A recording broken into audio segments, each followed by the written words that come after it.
পরে আজকে শিখবো হচ্ছে এইখানকার কটা জিনিস নাজাল থেকে। এটা খুব ইজি, আমরা জানি। লাম, প্রথমটা হচ্ছে লাম। তা লামটা দেখেন, আপনাকে বলা হচ্ছে যে জিভটা হচ্ছে আপনার ওই যে মাড়ির যে এলাকাটা, আমরা যেখানে দদ যেখানে শিখেছিলাম ওই রকমই একটা জায়গা, আর একটু সামনের দিকে লা লা লা করে জিভটা পুরোটা খুলে, এই যে দেখেন এই যে পুরো জিভের যে পুরো জায়গাটাই এই জায়গাটাতে ইউজ হবে, মানে এই এই এই এই জায়গাটাতে দাঁতে লাগবে না, দাঁতে লাগার আগে। তা লা লা লা লা। হ্যাঁ, এটা আমরা যেহেতু খুব প্রমিনেন্ট, আমাদের ল বলে অক্ষর আছে বাংলাতে এবং ইংলিশতেও আছে, তো এই জন্য লয়ে কোনো সমস্যা হয় না। শুধু এখানে একটা এক্সেপশনাল আছে, যে জিনিসটা আমরা আরো ডিটেল শিখবো যখন আমরা হারাকা শিখবো। তবে আপাতত জেনে রাখেন যে ওয়ার্ড আল্লাহ, আল্লাহ ওয়ার্ডের ভিতরে যখন লামটা উচ্চারণ হয়, তখন সেটা সব সময় একই রকম উচ্চারণ হয় না, একটু ডিফারেন্ট হয়। ক্ষেত্র বিশেষে সেটা এক এক রকম হয়। বাট মনে রাখবেন যে এই আল্লাহ শব্দটা একটু আলাদা from any other word in Arabic. হ্যাঁ, এইটুকু আপাতত জানেন যে এই এই আল্লাহ শব্দটার ভিতরে যখন লামটা থাকে, সেই লামের উচ্চারণটা সব সময় লা হয় না, কখনো ল হয়। আমরা যে বলি না আল্লাহ, এইটা সবসময় আল্লাহ বলা যাবে না। আমি যেমন বলতে পারবো, যেমন বলতে পারবো বিসমিল্লাহ, বিসমিল্লাহ, ওই আল্লাহ শব্দটাকে আমি মুখটা খুলে লা বলতে পারবো, বিসমিল্লাহ। কিন্তু আমি যদি বলি হচ্ছে রাসূল ও রাসূলুল্লাহ, হ্যাঁ রাসূলুল্লাহ, তখন আমি রাসূলুল্লাহ বলবো না। এই যে পার্থক্যটা, এটা শুধুমাত্র আল্লাহ শব্দের কারণেই হয়। পুরা অ্যারাবিক যত শব্দ আছে, অ্যারাবিক শব্দ ব্যাংকের ভিতরে এই একটা শব্দ আল্লাহ শব্দের ভিতরে এই লামের উচ্চারণটা ভিন্ন হয়। একটা সময় লা, একটা সময় ল। এটা শুধুমাত্র আল্লাহ শব্দের ভিতরে হয়, অন্য কোনো শব্দে এটা হয় না। এইটুকু আপাতত জেনে রাখেন। বাকিগুলা খুব সোজা, দেখেন উচ্চারণগত ভাবে লাহুম, এটা খুব সোজা, লা লা। হ্যাঁ, এটা শুধু একটা জিনিসে অনেকে কনফিউজ হয়, এই জিনিসটা দেখে অনেকে এখানে আলিফ মনে করে। আমি জানি না, আলিফ আমার ক্লাসে কারোর তো আলিফ মনে করার কথা না, তাই না? আলিফ কেন মনে করার কথা না, আমাকে ফারহানা বলতে পারবা এইটা আলিফ না কেন? What is the logic to remember? প্রথম যে আল্লাহ, ওটা হামজা, উপরেটা যে হামজা। না না না না, এই যে আমি যে এখানে একটা ছোট্ট করে দাগ দিয়ে দিই, হ্যাঁ, এই যে এইটা, এইখানে এইটাকে অনেকে লাম না ভেবে আলিফ ভাবে। আমার ক্লাস যারা প্রথম ক্লাস থেকে করছে তারা এটাকে লামই ভাববে, আলিফ ভাববে না কেন? না, what is the logic? Because এটা লাম, আলিফ কেন ভাববো? তো আল মানে আমার হামজার পরে কনফিউশন যেহেতু আসতে পারে, আমার চোখে কনফিউশন আসতে পারে, যে দেখে মনে হলো এটা মনে হয় আলিফ। একটা হতে পারে, তো একটা মানুষের মাথার মধ্যে অনেক কিছু আসতে পারে। কিন্তু আমি প্রথম ক্লাস থেকে একটা লজিক বলেছিলাম, সেই লজিকের হিসাবে এই এই ভুলটা আমার মাথায় আসবে না। সেই লজিকটা মনে আছে নাকি সেটা জিজ্ঞেস করলাম। না মনে নেই। সেটা হচ্ছে লেফট সাইডে তো কারোর সাথে মেলার কথা না, লিভ। হ্যাঁ, গুড, এটাই কারণ। আমি বলেছিলাম যে আলিফ কখনো, ও মানে হ্যাঁ হ্যাঁ হ্যাঁ, লেফট রাইট সাইডে। রাইট রাইট সাইড থেকে মিলতে পারে আলিফ, কিন্তু আলিফ কখনো লেফট সাইডের সাথে মেলে না। না না না, হ্যাঁ তার মনে মানে আছে। যদি এরকম, যদি এখানে হয় যে মা, এরপরে যদি নুন থাকে, তখন এই আলিফটা আলগা থাকে, এর সাথে মেলে না। হ্যাঁ, কিন্তু লামের ক্ষেত্রে মেলে, এরকম করে নুন লিখবো আমি, তাহলে এটা লাম। তো এরকম চেহারা দেখলে আমি কখনোই কনফিউশন হওয়ার হবে না, কারণ আমি জানি যে লাম দুই সাইডে মিলতে পারে, আলিফ মিলতে পারে না, আলিফ শুধু ডান সাইডে মেলে। তো এই লজিকটা আমার মাথায় যদি থাকে, তাহলে আমি কখনোই লাম নিয়ে কনফিউশন আমার হবে না। হুম, লাম নিয়ে কনফিউশন হবে না, এটাই হচ্ছে মেন মেন লজিকটা চাচ্ছিলাম আমি জানতে। হ্যাঁ, আচ্ছা, এর পরেরটা হচ্ছে নুন। নুনটা অনেক ডিটেল এখানে বলা আছে, বাট মনে রাখবেন নুনটা হচ্ছে আমার নেজাল সাউন্ড, নাক দিয়ে আসতে হবে সাউন্ডটা। হ্যাঁ, মান, হুম, হ্যাঁ, নাকের পাটটা। এবং এই নুনের মানে ব্যাপক ব্যবহার আছে আমাদের রিসাইটেশনের, পুরা কোর্সটা যে শিখবো, দেখবেন যে একটা একটা একটা চ্যাপ্টারই থাকবে হচ্ছে নুন সাকিন রুলস, এবং দ্যাট ইজ কঠিন আমি বলবো না, মোটেই কঠিন না, but it's totally new thing. এবং যত রকমের আমাদের রিসাইটেশন আমরা শুনি, আপনি যত যত ভালো ভালো কারীদের রিসাইটেশন শুনবেন, তারা দেখবেন এই দুইটা অক্ষর নুন এবং মিম, এই নুন এবং মিম, এই দুইটাকে খুব সুন্দরভাবে ব্যবহার করতে পারে, এবং তখনই এই রিসাইটেশনটা শুনতে খুব ভালো লাগে। আপনি যখনই দেখবেন যে কেউ হয়তো নুনের উচ্চারণটা ঠিক মতো করছে না, তার রিসাইটেশন আপনার সুমধুর লাগবে না। হ্যাঁ, মিমের ক্ষেত্রেও সেম। যেমন এখানে আপনি যদি কেউ এরকম করে পড়ে যে হচ্ছে থুম্মা, এটা রেসিটেশন সুন্দর লাগবে না। যখন সে থুম্মা, দেখবেন নাকের মধ্যে নিল সে থুম্মা, তার মানে উচ্চারণটা মুখ মুখ থেকে সাউন্ডটা আসছে, কিন্তু তার উচ্চারণটা চলে গেছে নাকে, নাকে গিয়ে সে ঘুরপাক খাচ্ছে।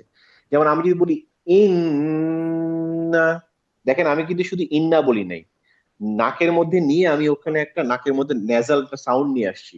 এইটাই এখানে বোঝানোর চেষ্টা করছে যে সাউন্ডটা আসলে নাকের ভিতরে ঘোরাঘুরি করবে।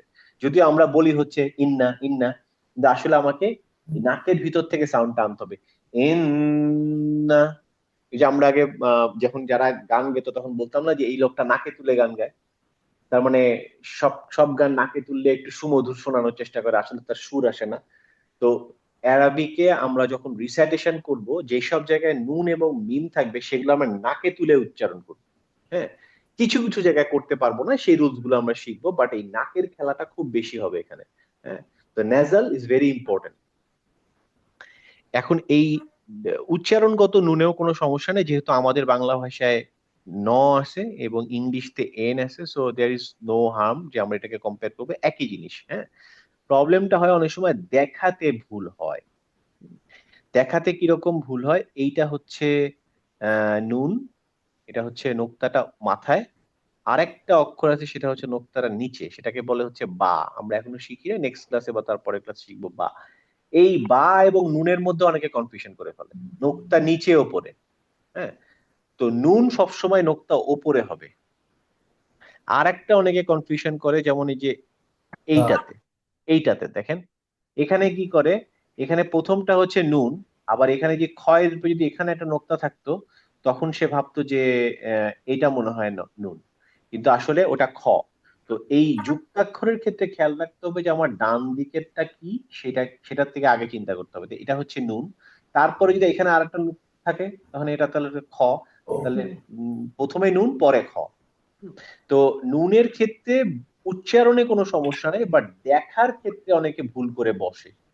হুম, আর একটা ভুল করে সেটা হচ্ছে, আমি কিন্তু সব বলে দিচ্ছি, পরে বলতে পারবেন না যে আমি বলি নাই। এই ভুল আবার আপনারা করবেন হোমওয়ার্কে, আমি জানি যে আবার বলে দিচ্ছি। আরেকটা ভুল করে হচ্ছে, এই যে আজকে আমরা যে এইটা শিখলাম না রা, হ্যাঁ, এইটা যখন একটা শব্দের মধ্যে থাকে, যেমন আমি যদি বলি হ্যাঁ রা, হ্যাঁ হ্যাঁ রা, এইটাকে অনেকে নুন ভেবে বসে। এটা এটা আমার হয় মাঝে মধ্যে। হ্যাঁ, এইটাকে নুন ভাবা যাবে না, কারণটা কি, এটাও মনে রাখার একটা টেকনিক বলি যে কেন ভাববেন না। নুন যদি হতো তাহলে সে নুনের নোক্তাটা ভিতরে হতো, এরকম গোলটার ভিতরে হতো, ঠিক আছে, অথবা এটা মাঝখানে হতো। এরকম ঢেউ খেলানো বেঁকানো টাইপের হতো না, এরকম বেঁকানো যদি হয় তার মানে সেটা যা। হ্যাঁ, তাহলে সেটা যা। নুন হলে এই জিনিসটা এরকম সোজা উপরে উঠবে, দেখেন এখানে সোজা উপরে উঠছে, তাই না, এখানে দেখেন সোজা উপরে উঠছে, এটা হচ্ছে নুন। অতএব এইরকম আরেকটা আছে সেটা হচ্ছে যা। দেখুন দেখা গেল আমি ধরেন বললাম হচ্ছে আহ হুমাজা, আমি হয়তো বললাম হু মিম জা। হ্যাঁ, এই জাটা দেখে অনেকে ভাবে নুন, এটা এটা নুন কখনোই হবে না, নুন হলে এরকম হতো। তো এই কনফিউশন গুলো আমরা এই যে রাইট আপের যে হোমওয়ার্ক গুলো আমরা করি, করতে করতে করতে করতে এটা কেটে যাবে। বাট আমি বলে রাখছি যে নুনকে অনেক সময় আপনারা কনফিউজ হয়ে যা অথবা রায়ের সাথে কনফিউজ করে ফেলতে পারেন। বাট কেয়ারফুল যে নুন এরকম সোজা হয়, এবং নুন যদি শব্দের শেষে হয় তখন এরকম চেহারা হয়, কখন এরকম বেঁকা হবে না। যে আপনি যদি এরকম করে এসে এরকম হয়, এইটা আর এরকম করে এসে এরকম, দুই জিনিস না। এইটা হচ্ছে রা আর এটা হচ্ছে নুন। আঙ্কেল, মনে হয় মানে লেফটে কখনো কানেক্ট হয় না।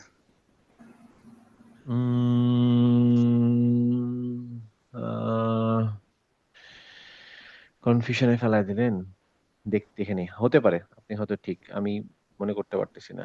ভাইয়া আপনার এই যে এক্সাম্পল হয়তো, এই যে আল্লাদির সাথে দেখেন লামের সাথে যুক্ত না, হয়েছে, আমি বলছি লেফটে কখনো কানেক্ট হয় মানে না। ও আচ্ছা, হ্যাঁ হ্যাঁ হ্যাঁ হ্যাঁ হ্যাঁ, মানে লেফটের সাথে কানেক্ট হয় না। হ্যাঁ, সেটা ঠিক, সেটা ঠিক। আর কেউ উর্মি আপা কিছু বলছিলেন? আহ, উম, আপনার এক্সাম্পল ওয়ার্ডে আছে ভাইয়া, ওই যে মিডল অফ দ্য ওয়ার্ডে হ্যাঁ, এই যে খাড়া। লাগবে তো আমার মনে হচ্ছে, মানে ওটাতে একটু ডিফারেন্ট ওয়ে, দুই পাশে ওয়ার্ড আছে, লেটার আছে। হ্যাঁ, দুই সাইডের লেটার থাকা মানে এটা নুন। দা কখনো দুই সাইডে হয় না, এই মাসুদ যেটা বললো না, এই যে দা, এ কখনো দুই সাইডে জয়েন হয় না, এই শুধু রাইট সাইড থেকে জয়েন হয়, এরকম হয়। লেফট সাইডে সে জয়েন হতে পারে না। হ্যাঁ, এই যে থার্ডটা তো মানে হুবহু পুরো খর মতো লাগতেছে। আমি যে কোনটা? এটা এই যে থার্ড নাম্বার যে নুনটা যেটা, এই যে থার্ড নাম্বার মানে কোনটা বলেন তো? উম, এইটা এটা হ্যাঁ হ্যাঁ হ্যাঁ হ্যাঁ হ্যাঁ হ্যাঁ, এখানে তো যুক্তাক্ষর, এখানে হচ্ছে প্রথমটা নুন, পরেরটা হা। হ্যাঁ, আচ্ছা। উপরে নুক্তা, এটা একদম কনফিউশন হতো যে হ্যাঁ, কোনটা হয়ে যেতে পারে, এই জন্যই বললাম যে এটা মনে রাখার উপায় হচ্ছে, আমি কি বলছিলাম, ডান দিক থেকে আমি দেখবো এটা হচ্ছে খ, এটা নুন। নুন। খ হলে নুক্তাটা এখানে থাকবে, এখানে এখানে ডান দিকে পেঁচানো থাকবে না। যেমন যেমন আমি এখন লিখছি যে এখান থেকে এরকম করে এই, হ্যাঁ, নুনের নোক্তাটা ডাইনে থাকবে, আর খয়ের নোক্তাটা এই যে এই শব্দটা তো আসলে এরকম বড়, হ্যাঁ, এর হ্যাঁ হ্যাঁ হ্যাঁ, মাঝামাঝি জায়গায় থাকবে। আচ্ছা তার মানে খয়ের নোক্তাটা হবে হচ্ছে একটু এইদিকে, আর নুনের নোক্তাটা হবে এইদিকে। আচ্ছা আচ্ছা, তাহলে ওই যে উপর বরাবর যেটা ধরবো ওইটা নুন আসবে, আর একদম এই পাশে হলে নোক্তাটা ওইটা আমরা খ ধরবো না? খ ধরবো, আবার যদি নিচে নোক্তা হতো তাহলে জিম ধরতাম। জিম ধরবো। আচ্ছা মানে এই জন্য নোক্তার খেলার জন্য কিছু ভুল হবে আমি জানি, বাট মানে সেটা আমরা প্র্যাকটিস করতে করতে করতে করতে শিখে যাব। তাতে একদম মানে আমি এটা এক্সপেক্ট করছি না যে আপনারা যখনই পড়া শুরু করবেন একদম 100% ঠিক হবে, বাট যত ভুলই হোক একটা এক্সপেকটেশন থাকবে যে আজকে যে ভুলটা করলাম, নেক্সট হোমওয়ার্কে যেন ওই ভুলটা আবার না আসে। হ্যাঁ, তাহলে আমরা প্রোগ্রেস করছি, না হলে হচ্ছে আমরা একই ভুল বারবার, আমি যদি একই ভুল বারবার করি তার মানে আমরা শিখছি না। তো চেষ্টা করবো আমরা ভুল হোক, কিন্তু ওই ভুলটা নেক্সট ক্লাসে আবার করা যাবে না ইনশাল্লাহ। আচ্ছা, এর পরের অক্ষরটা হচ্ছে র। রটাও খুব ইজি দেখতে, ওই যে আবার দেখার ক্ষেত্রে বললাম, র আমাদের ইংলিশতে আছে আর, এবং বাংলায় আমাদের র আছে, সো আমাদের এটা উচ্চারণ করা কঠিন কিছু না। আপনি দেখেন ছবিটা দেখলে বুঝতে হবে রটা কোথা থেকে উচ্চারণ হচ্ছে। র এবং লাম মোটামুটি একই জায়গা থেকে উচ্চারণ হয়, কিন্তু আমার এই মানে উচ্চারণটা দুই অক্ষর, র লা। হ্যাঁ, লায় আমি লাগিয়ে দেই, আর রতে পুরাপুরি লাগাই না। র এর ব্যাপারটা হচ্ছে, দেখেন আপনি, টিপ অফ দা টাং, হ্যাঁ, এইটাই এইজের কাছে যায় কিন্তু পুরাপুরি লাগে না। আমি র বলার সময় আমারটা আসলে পুরাপুরি লাগে না, একটা হালকা, এই যে দেখেন এই দুইটা জায়গায় একটা হালকা লাগা লাগা ভাব কিন্তু লাগে, কিন্তু পুরাপুরি লাগে না, মানে হালকা হালকা একটা গাপ থাকে। এইটা হচ্ছে র র র। আরেকটা মজার জিনিস হচ্ছে র এর যে উচ্চারণটা অ্যারাবিকে, দেখেন আমি যদি বলি যেমন ধরেন আমি যদি এটা বলি হাদা র, র, আপনি যখন বলবেন বাংলাতে তখন আমি বলবো হচ্ছে হাদা র, র, কিন্তু অ্যারাবিকে এই র এর উচ্চারণটা একটু রোলিং র বলে। হ্যাঁ, এটাকে বলা হচ্ছে রোলিং আর বা রোলিং র, তার রটা একটু ঘরঘট ঘরঘট টাইপের করবে।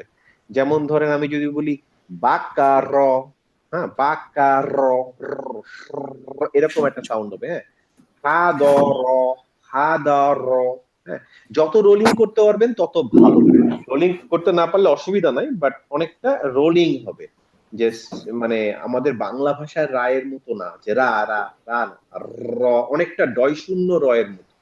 আমাদের যে ডয় শূন্য র আছে অনেকটা এই ধরনের। হ্যাঁ, তো অ্যারাবিকে কিন্তু র একটাই, বাংলায় কিন্তু আমাদের দুইটা র আছে, তাই না, বয় শূন্য র, ডয় শূন্য র। তো আসলে আমরা এই ডয় শূন্য, হ্যাঁ, তিনটা র আছে, আরেকটা কি যেন আছে, ঢয় শূন্য র আছে না? বসনার র। আমি যদিও জানি না ঢয় শূন্য র এর উচ্চারণটা কি, ঢয় শূন্য র, ওটার সবই তো র উচ্চারণ হচ্ছে, সবগুলো তো র উচ্চারণ না, একটা আছে র, একটা র, একটা ঢ। আমাদের ছিল হচ্ছে একটা আষাঢ়, তাই না, আষাঢ়, আর মানে মাস হ্যাঁ, আষাঢ় কি ডয় শূন্য র না ঢয় শূন্য র আমার মনে নেই। বসনের র। ঢয় শূন্য র, হ্যাঁ, ঢয় শূন্য র এর উচ্চারণটা কি আমি জানি না, তবে হ্যাঁ আমার আষাঢ় কিছু একটা হবে, এটা মানে অ্যারাবিক, বাংলা গ্রামার পড়লে টলে বোঝা যাবে, বাট অ্যারাবিকে আপনার এই রটা ইউজ হয় কিনা জানি না, বাট এইটা হয়, এই যে ডয় শূন্য র এরটা অনেকটা হয়। হ্যাঁ, র। হ্যাঁ, র র একটু রোলিং, র সোজা ইজি র এর মতো না, এই র এর মতো না, হ্যাঁ, একটু এরকম র র র, হ্যাঁ। একটু অনেকটা মোবাইলের ভাইব্রেশনের মতো একটু ভাইব্রেট অনেকটা ভাইব্রেশন করতে, হ্যাঁ, একটু ভাইব্রেট করতে হবে। এবং ওই যে আবারও বললাম, কোন রিসাইটেশন শুনলে এখন থেকে তাদের শুনবেন, যেমন হচ্ছে কোন সূরা, যে কোনো রব্বিল আলামিন, র র র, একটু রোলিং হয়, পুরোপুরি ক্লিয়ার র না, রব্বিল আলামিন বলবে না, ওরা একটু রব্বিল আলামিন এরকম বলবে, হ্যাঁ। আচ্ছা, র গেল, র এর পরে হচ্ছে মিম। নুনে যেরকম বললাম যে নাক দিয়ে সাউন্ড আসবে, মিমেও সেম জিনিস, নাক দিয়ে সাউন্ড আসবে, কিন্তু এখানে হচ্ছে দেখেন কি বলছে, dry part of the both lip closing two lips together, মানে দুইটা ঠোঁট কাছাকাছি আসবে, মিম, দুইটা ঠোঁট মানে খুব কাছে এসে টাচ করবে, কিন্তু ড্রাই পার্ট মানে ঠোঁটের ভেজা পার্ট না, মানে ভিতরের পার্ট না, বাইরের পার্টটা, মেম, কিন্তু সাউন্ডটা আসবে হচ্ছে নাক দিয়ে, মেম। আমরা যেটা বাংলায় খুব একটা করি না, আমরা বলি মা, কিন্তু নাক দিয়ে মা বলি না, কিন্তু মিমে আপনাকে নাক ইউজ করে মিম বলতে হবে। মা, মা, থুম্মা, থুম্মা, আলামিন, আলামিন, মিম, এরকম, হ্যাঁ, নাক দিয়ে আসতে হবে। এবং এটার ইউজ আপনারা আরো পরে দেখবেন, রিসাইটেশন যখন আমরা শিখবো আরো, তখন ডিটেলে, তখন মিমের অনেক ইউজ থাকবে। মিমের ক্ষেত্রেও মিমের চেহারাটা মোটামুটি সব কারোর সাথে ওভাবে মেলে না, বাট অনেকে আয়নের সাথে মিলিয়ে ফেলে। এই যে আয়ন এবং মিম যখন শব্দের মাঝখানে, অনেকে ভাবে কি আয়নকে মিম বলে, মিমকে আয়ন বলে। মনে রাখার একটা উপায় হচ্ছে যে মিমের ভিতরে এই জায়গাটা খালি থাকে, আর আয়নের ভিতরে খালি থাকে না। মোরাললেস আমি এটাই সবাইকে বলি মনে রাখার, এছাড়া তেমন কিছু নাই। যেমন এইখানে দেখেন, এখানে আছে হচ্ছে ওয়া, ইয়া, আইন, লাম, মিম, এটা আইন, এটা আপনারা মিম ভেবেন না। মনে থাকবে আমার কথা? জি। তার মানে হচ্ছে আমি বললাম যে মিম এবং আইনের মধ্যে একটাই কনফিউশন আসে, সেটা হচ্ছে যে মিডল অফ দ্য ওয়ার্ড এর মধ্যে কনফিউশনটা আসে, বাট কনফিউশনটা থেকে বাঁচার উপায় হচ্ছে মিমে জায়গাটা খালি থাকে, হ্যাঁ। অনেকে এইভাবে লেখে, আমরা বাংলাদেশি মুসাফাকে এরকম করে লিখতো, তো দেখেন এই জায়গাটা খালি। আর আইনের ক্ষেত্রে মোরাললেস এই জায়গাটা ভরাট থাকে। হুম, এই হচ্ছে মিমের পার্থক্য। এখানে কতগুলো শব্দ আছে, এটা দিয়ে আজকে শেষ করে দিই আমরা, জাস্ট এক ঝলকে সবাই আমার সাথে পড়েন, আহ তারপরে শেষ, আর 5 মিনিটের মধ্যে ইনশাল্লাহ শেষ করে ফেলবো, হ্যাঁ। তাহলে লাম দিয়ে শুরু করি, সবাই আনমিউট করেন, আমি ফার্স্টে পড়ি, তারপরে আপনারা পড়েন। এবং দেখবেন যে কিছু কিছু অক্ষর অলরেডি আমরা আগে শিখেছি, অতএব সেগুলোর উচ্চারণগুলো আমরা কিন্তু এখানে চেষ্টা করব ইউজ করার। এটা হচ্ছে আল আলামিন, আলামিনা। আল আলামিন, এখানে কিন্তু মিম আমরা একটু আগে শিখেছি, মিমের উচ্চারণটা নাক দিয়ে আসবে, আল আলামিন, আল আলামিন, আল কুরআনু, আল কুরআন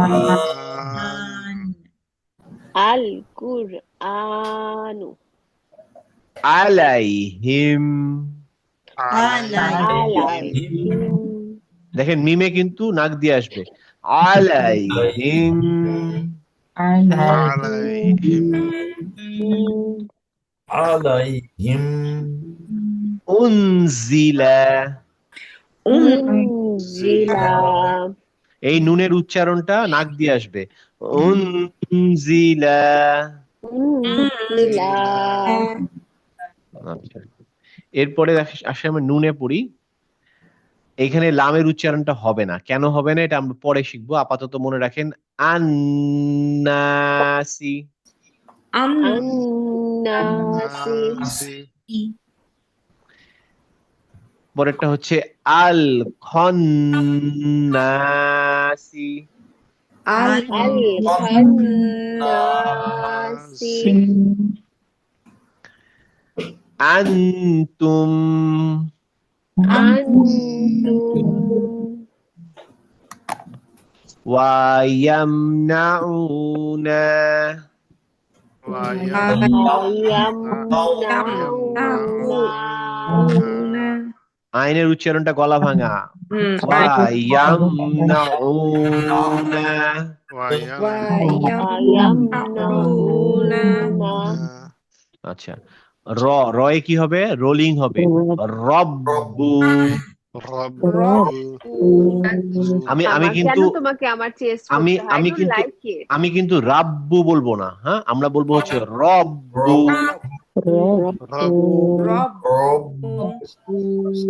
এখানে আমি লামের উচ্চারণ করব না আমি বলবো হচ্ছে আর রহমানু আমি কিন্তু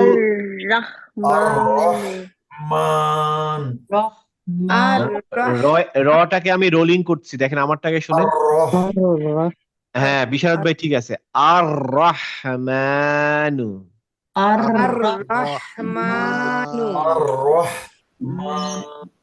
ভেরি গুড রোলিংটা সবার খুব ভালো হচ্ছে রব্বিকুমা বিকুমা তারমিহিম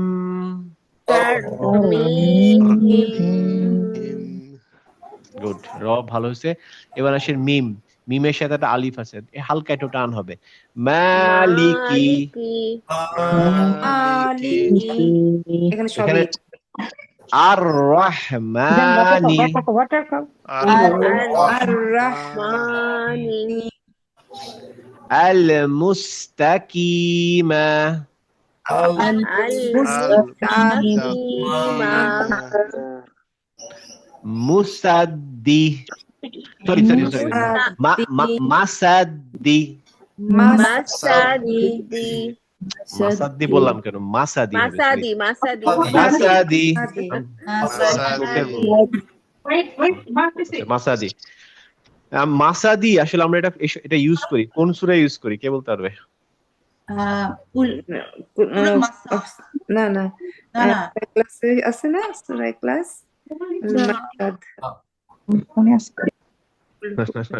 আল্লাহ সামাদ লাম ইয়ালিদ ওয়া লাম ইউলাদ ওয়া লাম ইয়াকুল লাহু কুফুয়ান আহাদ সূরা ইখলাসে নাই কোন সূরায় আছে